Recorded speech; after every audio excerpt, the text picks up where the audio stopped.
Terrorist attack at Pride Berlin and the speech of Chancellor Friedrich Merz afterwards. Quite a number of people texted me and said they heard that there was a speech and they thought this has tremendous pressure for the Chancellor. And of course it does after a terrorist attack.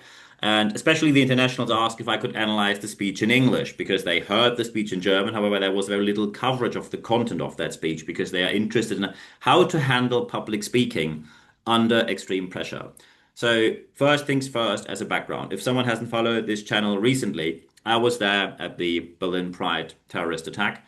I was about half a mile away when the terrorist attack happened. I was not directly affected by it. I left the evening protest early and went to a safe space in which I was when the news broke that the terrorist attack happened. So I saw from a place which was on a higher level with windows to the outside, I saw how police and firemen were flogging towards the area, securing everyone there. So thank you very much for the emergency services here. We're going to analyze the speech here. And very important to me is this is nothing about politics. We will not do this on political grounds. We will not make political statements. It's about rhetorics, what you should and should not do in these moments. Because yes, this is tremendous pressure. And often as a leader, sooner or later, you will face this pressure. So we're going to talk about public speaking under extreme pressure, the analysis of Friedrich Merz's speech after the Berlin Pride terrorist attack. What happened was on a Sunday, there was a memorial where I was also on site already in the morning at the Brandenburg Gate, which was extremely tough. I was afterwards interviewed by Spiegel TV, Spiegel Magazine, international news outlet.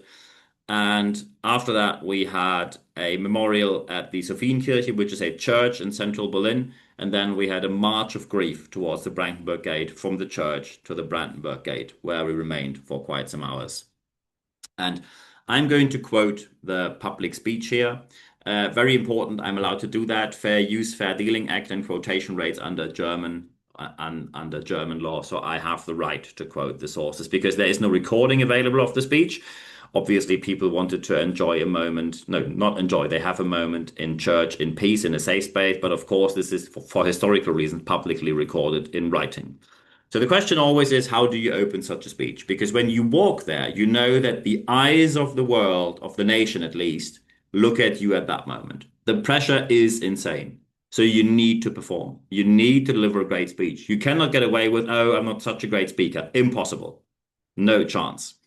So how did Friedrich Merz open that speech? Friedrich Merz, the Chancellor of Germany, leader of the Conservative Party back in the days, now the Chancellor of Germany, opened with the words, "It is a tragic event and at the same time a despicable act that brings us together." By the way, this is all the translation, of course. I translated the whole speech from German to English. He didn't speak in English. So this is a good and strong opening. You do not open with, "Dear ladies and gentlemen." You do not open with, "Thank you everyone for coming. Thank you everyone for your participation." None of these nothing of these formulaic statements, because these are extremely boring. And also they are lacking respect because people think you took something off the shelf and say, "Oh, here we are." So it's a strong opening. Well done him here. He then goes on with, our thoughts are with the victims of this Islamist terrorist attack last night, with their families and with their friends. Another strong line. Very important here. You address the victims first. You are sorry for what happened. And very important here is that you say who did that. Because saying here that it's an Islamist terrorist attack is extremely important. And that term is extremely well crafted because he could have said something with Islam. No, it's not everyone who's of Islamic faith because terrorism has nothing to do with Islam. Islamism is the problem, not Islam itself. That's what I already said in the interview. So, Islamist terrorist attack very clearly defines what happened here. It's extremely important that you cut out because we had issues. For example, in south of Berlin, there was so-called Die Linke, the far left-wing socialist party, who suddenly put a post online saying, oh, there were right-wing conservative forces doing that. Utter nonsense. And of course, once more, these lunatics face zero public scrutiny and zero consequences. Greetings to Die Linke Neukölln. You obviously lost the plot quite a while ago.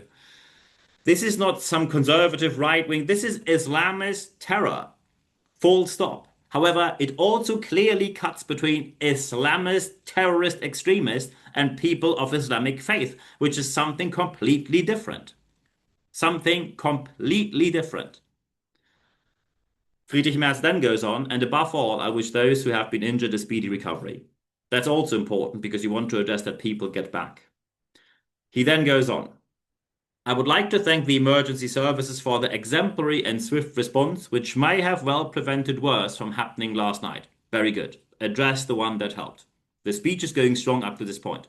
And I would like to say to the participants of Christopher Streeter here in Berlin, but also throughout Germany, do not let us not be intimidated. Okay, here we go. So here's something which gets lost in translation. In English, you only have the word participant, which is gender neutral. In the German version, he said Teilnehmerinnen und Teilnehmer, which is a male and female binary addressing. And for many people who are not from the queer community, this might now sound like a tiny, tiny error. But so first, there are more than two genders. And by the way, if you know, say, "Man, there's two genders, usually this is done by people who've never seen any kind of education institution from the inside, or at least not long enough. If you look into science, there are more than two genders. And if you want to start that discussion, read up before you open your mouth because you embarrass yourself. You embarrass yourself. So he said a binary addressing to the queer community, and that is a massive, massive failure. So at this point, and let's face it, he was already under scrutiny for what he did in the past. We get to that in a minute. From here, it went pretty south. And also, in the second paragraph after a terrorist attack, you tell people don't be intimidated while we are surrounded by thousands of policemen. I was there. We were surrounded by policemen like there is no tomorrow. So simply say, don't be intimidated. Well, not everyone has their personal secret service working for them. So simply telling people, don't be intimidated, that was really a wrong placement. So that was a weak part. And by the way, if anyone says, oh, he's just reading out what speechwriters told him, I know that they have speechwriters. Of course they do. However, you probably should have good speechwriters. I have no idea who wrote this, but certainly that was not a good part here. The next one is these acts. So he goes on. These acts have only one purpose. They seek to divide our society. They want to take away the most important thing we have, namely our openness and our freedom. Put that one before the second paragraph. If you put that one earlier, so you address that this is now under threat. Then you can say afterwards, don't be intimidated. In that order, weak. In the other order, strong. So a really beginner's mistake in structure here. So say the threat, then the help. Not well done here. So now it goes on. On behalf of the federal government, I want to say that we will do everything we can do to apprehend the perpetrator or perpetrators as quickly as possible. We will consider the consequences and decide with prudence, but also determination. That's again a very good line because he said, by the way, if anyone doesn't know, they found the terrorist. The terrorist then resisted to be arrested and was shot on the side where they found him. So he's dead. They found that person, but it was also very important to say here, we will find the perpetrators. It's extremely important here not to say anyone of Islamic faith now can be the next offender, because then what happens is people will walk through their neighborhood, beat up anyone who had a bit more of a beard and is not white, so they look Islam-ish to them. And by the way, that happened, unfortunately, in Glasgow. A delivery driver was attacked with traffic cones for only looking like an Islamic person. That is unacceptable in any way. So it was extremely important that he keeps people in check who are only waiting for this. So he says that there will be determination in finding the offender, and they found the offender pretty quickly because that offender was unfortunately known to the police, and we wonder why haven't they acted earlier? And that's something we have to discuss somewhere else, not part of the episode today. It goes on. These criminals, these extremists have no place in the heart of our society, and we will not allow this poison of terrorism and this poison against our freedom to continue to spread through our society. Okay, good. So determined, we got that. It goes on. Regardless of any party political differences of opinion, we will defend the freedom of our society. And this is where the whole speech crashes. If you in case you don't know, usually during Pride Month on the German parliament, we have a pride flag to show human rights, equal rights, diversity is important in this country. Well, this didn't happen this year because the president of the parliament, Mrs. Klöckner, and the Chancellor, Friedrich Merz, didn't allow it. And we can discuss. There are laws which flags can be on there, and we can discuss these laws on a factual level. However, Friedrich Merz in an interview said the parliament isn't a circus tent. That was his quote, word by word, and that went down in history. So you probably shouldn't compare diversity to a circus tent. And when you then put yourself in front of other people saying that you do everything to defend the freedom of our society, you seriously stand there after everything. By the way, on top of that, what happened was that he cut the money for youth queer services, help services. Hypocrite. That's the term for Mr. Merz here. And by the way, at this point, people left the speech in protest. It went really south from there. Look, when you are not part of a certain political movement, if you are not part of supporting a certain community, you can say sorry, you can say we need to do more, you can say I think we haven't done enough in the past, I think we will change. We can talk about everything because anyone simply wants solutions. But pretending that you are fighting with the others while you have done flip all in the past is a lying hypocrisy that the Chancellor of the Federal Republic of Germany performed here that is beyond belief and, as far as I know, unprecedented. You did not defend the freedom of society. You had a different idea of society.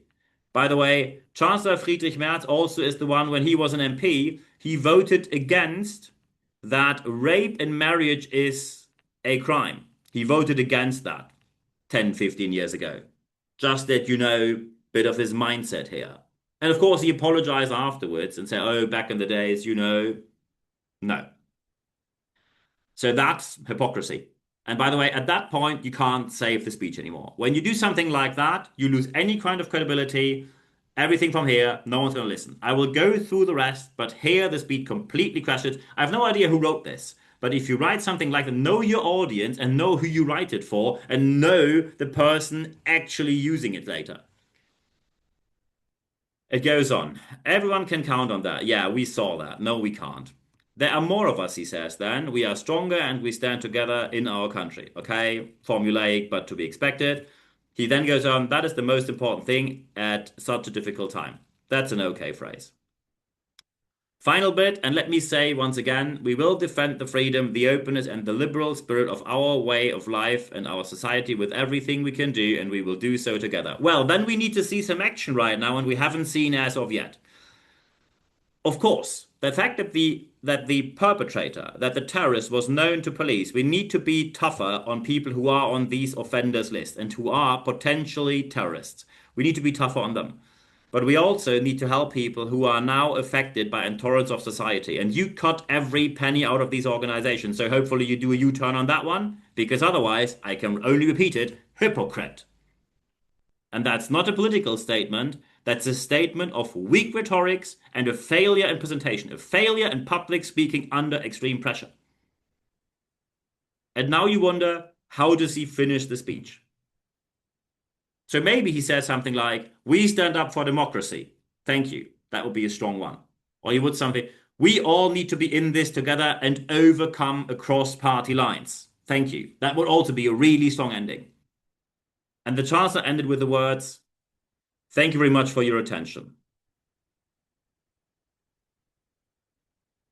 I am seriously lost for words. I am lost for words when I see that. When I give Rhetorics 101 classes, I tell people you never end with thank you very much for your attention.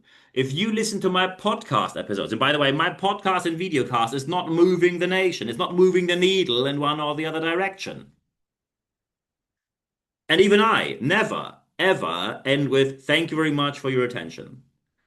So if you have something to say, think of a strong ending. There are a million options that you can do at the end, and all of them are stronger than thank you very much for your attention, because that's formulaic and that's the weakest you can choose.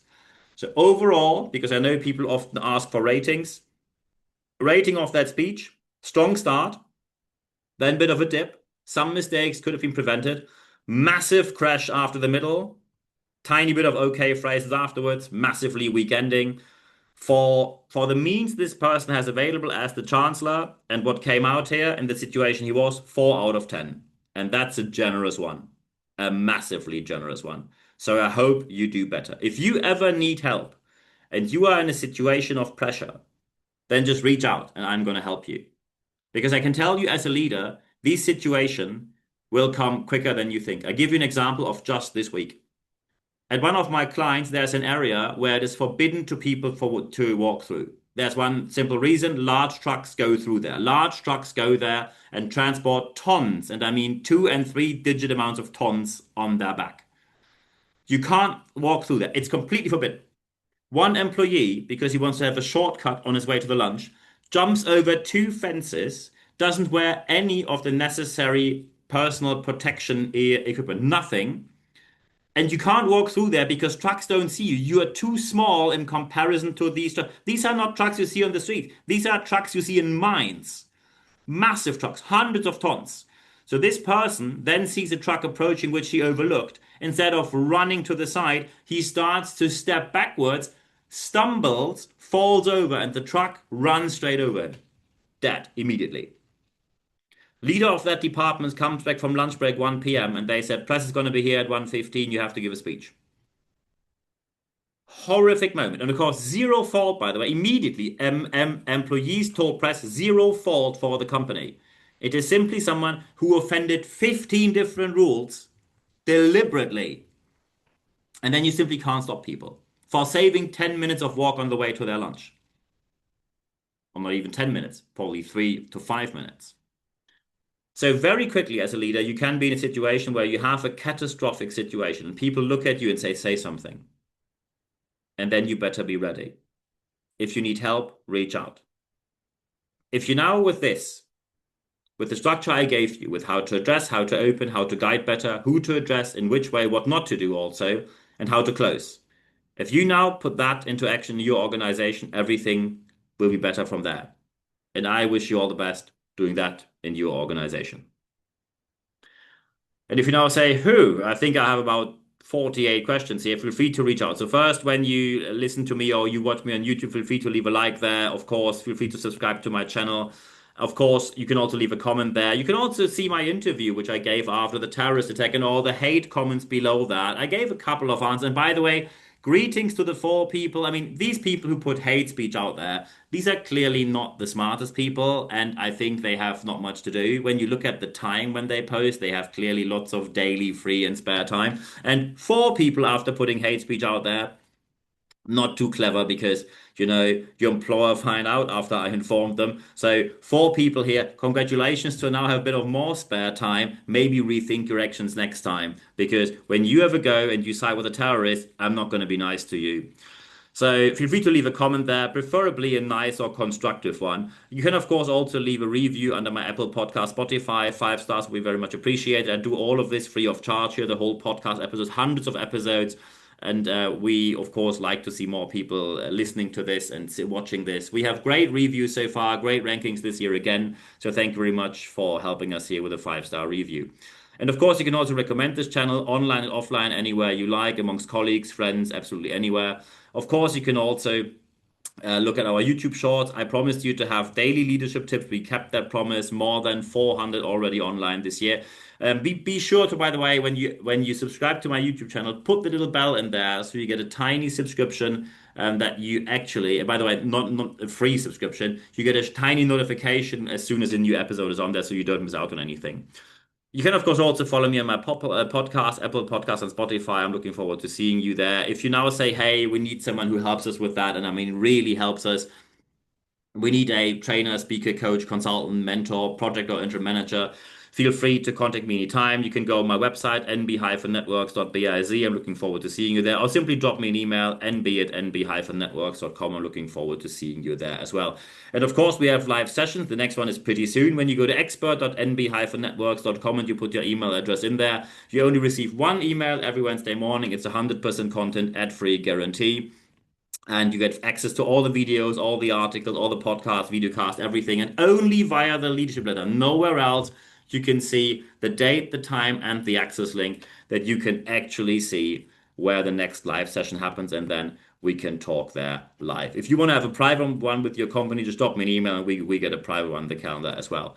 And of course, you can also contact me on social media. Feel free to contact me and connect with me on LinkedIn. You can also, of course, connect with me and follow me on Instagram, leave a like on Facebook, or subscribe to my channel on YouTube, or do all of the above. I'm looking forward to seeing you there. If you reach out to me, no worries, I answer every single message within 24 hours or less. So if you do not get an answer within 24 hours or less, it is always something which most likely means your message ended up somewhere in a deep spam folder. So feel free to contact me again. I'm answering every single message with no exception within 24 hours or less. So I'm looking forward to hearing from you there.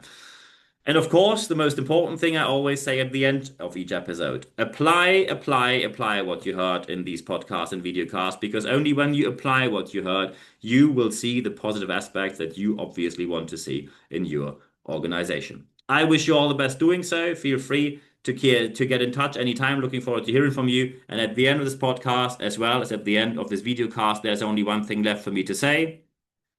Thank you very much for your time.